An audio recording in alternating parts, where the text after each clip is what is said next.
encountered in your life where you go to turn something on and you discover that the battery is dead.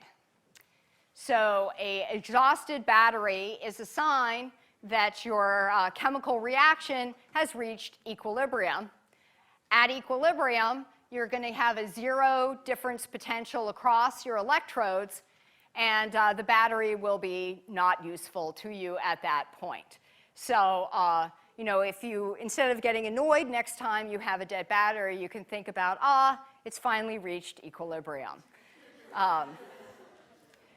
So we need to think about then, how these cell reactions are happening, how the potential is going to change with the composition of the ingredients in those electrochemical cells. So we know something about equilibrium and components of reactions again. So this is a nice lecture to give coming up with a week before the exam, because now we're going back and reviewing the first material on the exam from chemical equilibrium.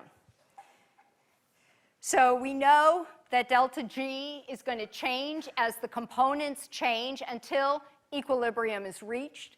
And when equilibrium is reached, our delta G is going to be equal to 0.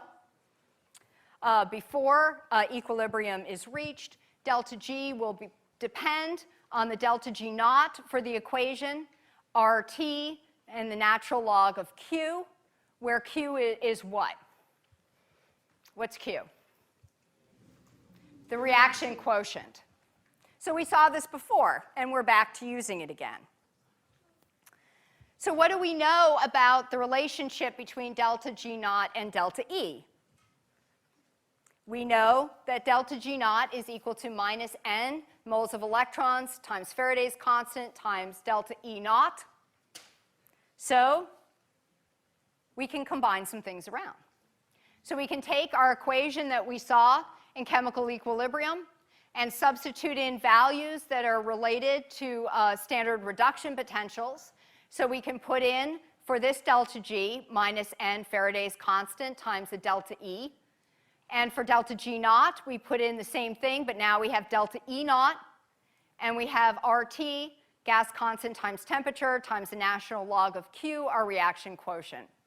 Now we can divide both sides by n and Faraday's constant, and we come up with the NERNST equation.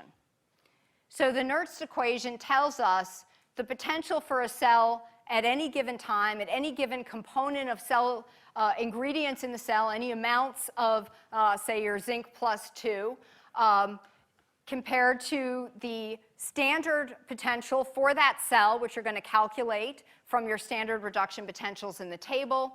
And then you have this term, gas constant times temperature, number of moles of electrons involved, Faraday's constant, and you need to know Q, the particular composition of the cell at that given time.